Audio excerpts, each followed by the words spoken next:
Salat itu telah kita uraikan di awal bahasan kita, punya 5 manfaat. Orang salat itu pasti mendapatkan 5 manfaat ini. Jadi kalau orang salat tidak mendapatkan 5 ini, atau 1 di antara 5, berarti salatnya ada yang tidak tepat. Minimal 1 di antara 5 mesti dapat. Jadi kalau yang 5 ini apalagi berkumpul dalam diri kita, ini menunjukkan 100% salat kita diterima oleh Allah Subhanahu wa taala. 1 di antara 5, alhamdulillah, ada penerimaan dari Allah Subhanahu wa taala. Yang bahaya itu kalau 1 pun dari 5 itu nggak ada yang dapat, maka ada yang salah dalam salatnya. Ini menandakan belum diterima salatnya oleh Allah Subhanahu wa taala. Nah, contoh yang pertama, misalnya Quran surah ke-29 ayat ke-45. Anda hafal salat, Anda hafal ayatnya insyaallah. Innas salata tanha 'anil fahsya. Sungguh salat yang benar itu, demikian cara menerjemahkannya. Sungguh salat yang benar itu saat ditunaikan, maka dampaknya akan mencegah pelakunya dari 2 sumber keburukan. Jadi sifat dan sikap buruk itu hanya 2 sumbernya. Kalau bukan fahsya itu mungkar. Fahsya itu keburukan yang datang lewat syahwat.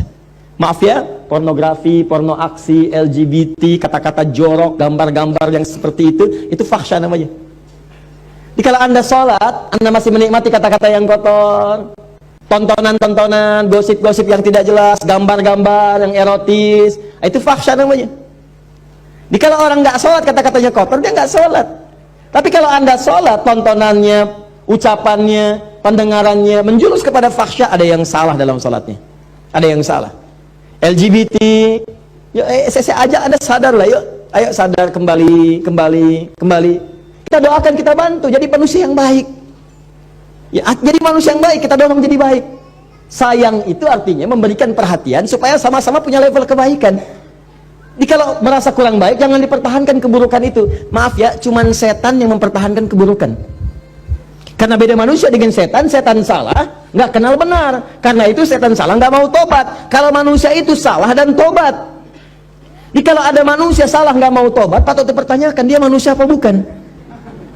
Itu rumusnya. Adam itu manusia, salah, turun kalimat tobat. Quran surah 2 ayat 37. Tobat, diucapkan kalimat tobat. Quran surah 7 ayat 23. Begitu diucapkan, diterima tobatnya. Fatalaqa Adamu min rabbi kalimatin fataba alaihi. Apa kalimatnya? Rabbana zalamna anfusana wa illam taghfir lana wa tarhamna lanakunanna minal.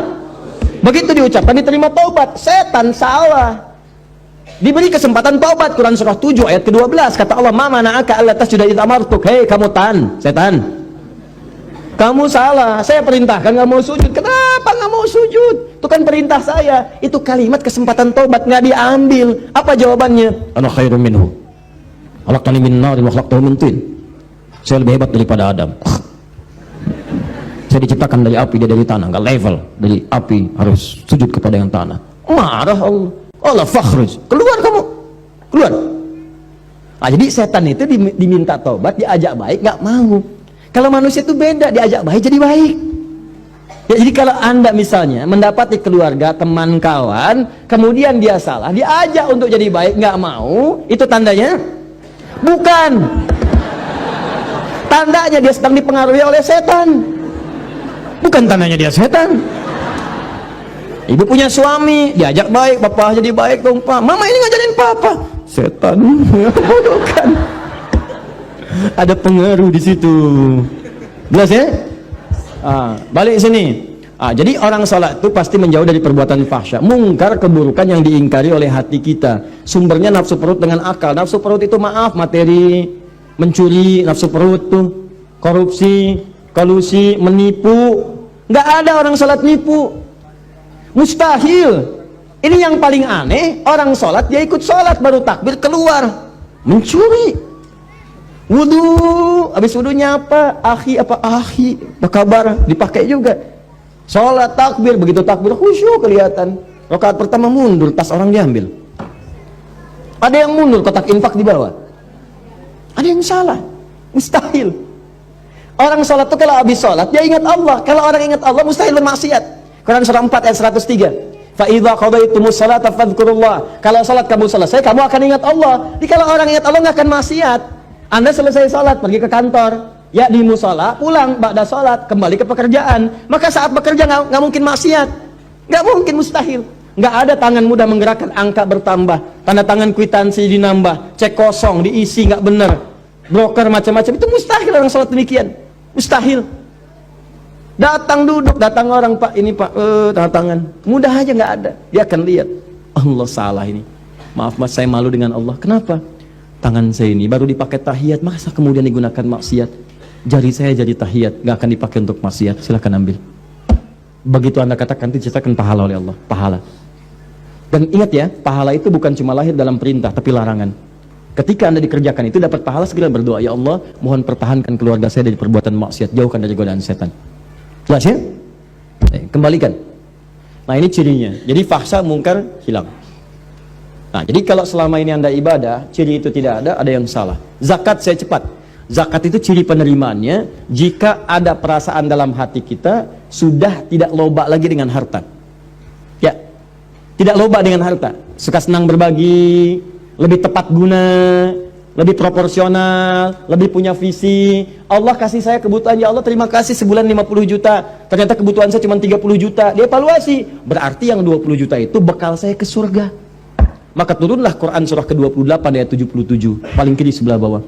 Wabtaghi fima atakallahu daral akhirah wa la tansa nasibaka minad dunya. Kata Allah, "Hei, fulan, saya titipkan harta buat ngejar ke surga, karena amalan kamu itu nggak sama dengan dia. Dia itu kelihatannya sedikit, tapi malamnya bisa tahajud, siangnya bisa puasa, baca Quran sudah banyak, hafal Quran di dalam jiwanya, dalam kepalanya.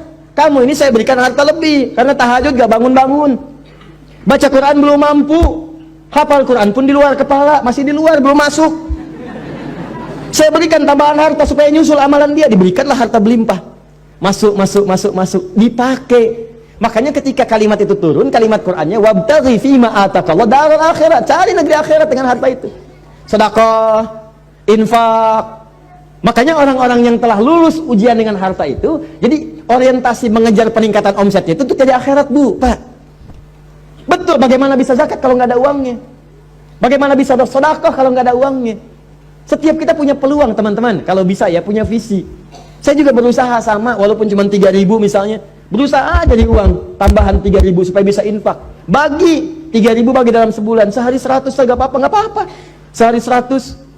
Dan ikhlas tuh nggak usah pamer sama orang. Mau ngasih ke kotak infak cuma 100, nggak apa-apa, ikhlas, nggak usah pamer. Ya begitu dimasukin dalam Jumatan misalnya kan, bagaimana caranya supaya tidak terdengar oleh orang lain, ikhlas. Lega. Masuk. Nggak apa-apa, Allah nggak akan lihat kok nilainya.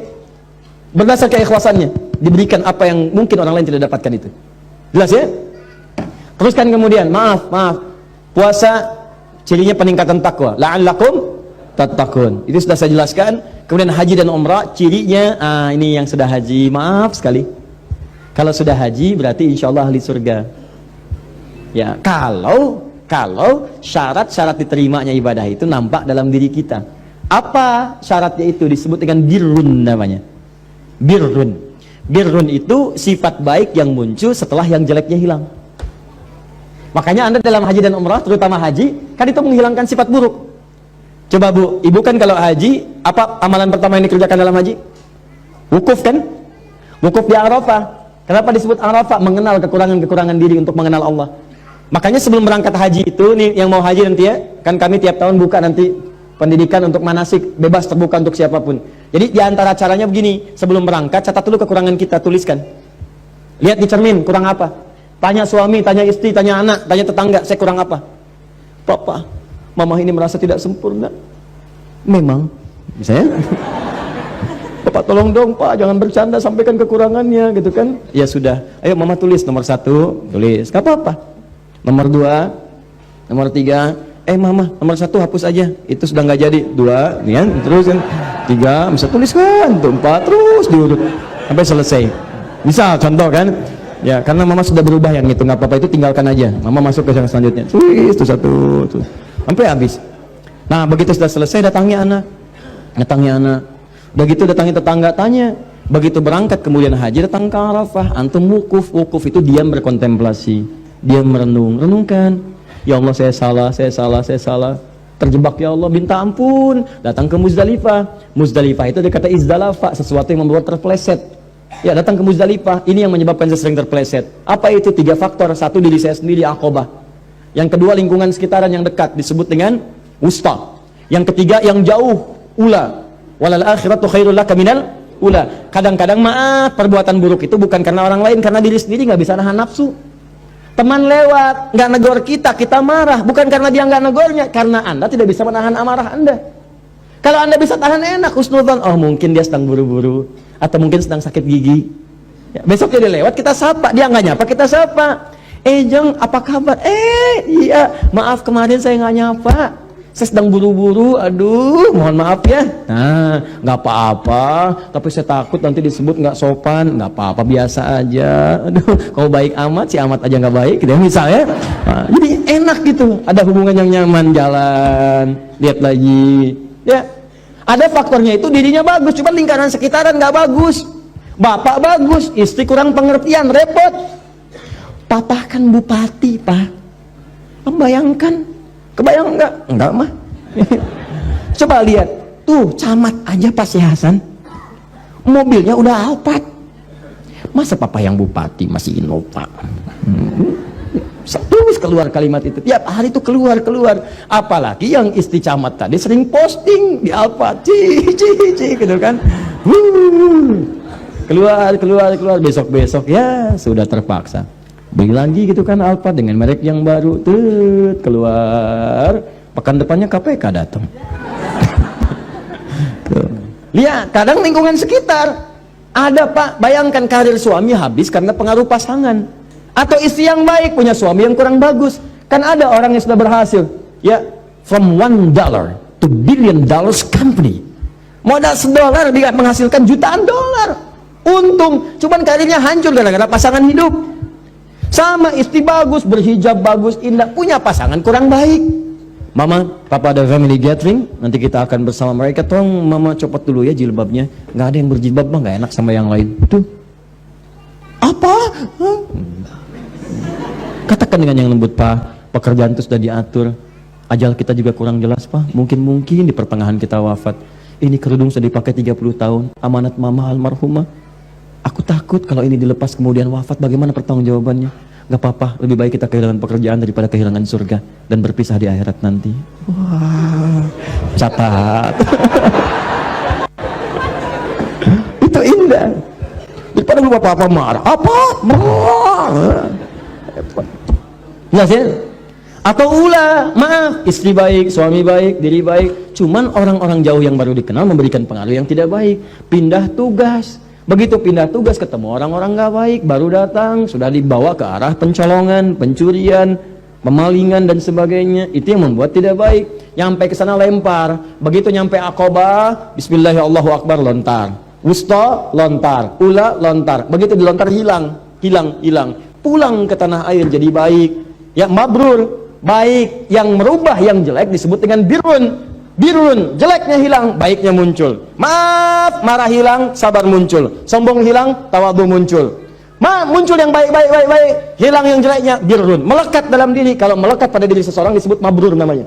Mabrur. Maka muncul istilah haji mabrur. Haji mabrur itu bukan haji yang diterima, tapi haji yang bisa merubah perilaku orang itu dari buruk menjadi baik. Makanya orang Arab menyebut haji sifatnya dari kalimat Nabi, haji mabrur. Lekat dan mabrurnya, maksudnya begini, Pak Haji, bukan gelar, karena tidak ada ibadah yang melahirkan gelar. Apa ada kemudian Bapak Hasan sholat, kemudian misalnya infak, misalnya haji, lalu dapat gelar SHI, sholat, haji, infak, kan nggak ada. Saya belum pernah dengar ada orang sholat sebelum Bapak sholat, Ustadz sholat, ada hidayat, nggak ada. Silakan cek, nggak ada, biasa saja. Haji pun bukan gelar, haji itu pengingat dari kalimat hajjul mabrur laisa lahul jazaa illa jannah. Haji yang bisa merubah seseorang jadi baik, nggak ada pahala padanya kecuali surga. Maka ketika dia selesai haji, orang Arab mengatakan pada orang yang kadang-kadang kurang komitmen, baru datang ke imigrasi sudah marah-marah, mana koper saya nih, gue dasar Arab, dasar ontak, dasar begini, keluar kalimat yang gak bagus. Kata orang Arab, Pak Haji, maksudnya Bapak sudah haji. Jangan keluar lagi kalimat itu, jangan gadaikan surga dengan maksiat yang kemudian tidak seharusnya muncul. Jadi kalau dipanggil Pak Haji, jangan bangga dulu. Saya tuh kalau dipanggil tuh takut saya. Ustadz, Haji, Adi, astagfirullah. Haji saya diterima nggak ya Allah? Diterima nggak? Ini kadang-kadang bangga. Nama Doni, habis Haji, lewat. Pak Doni, lurus saja. Pak Haji Doni,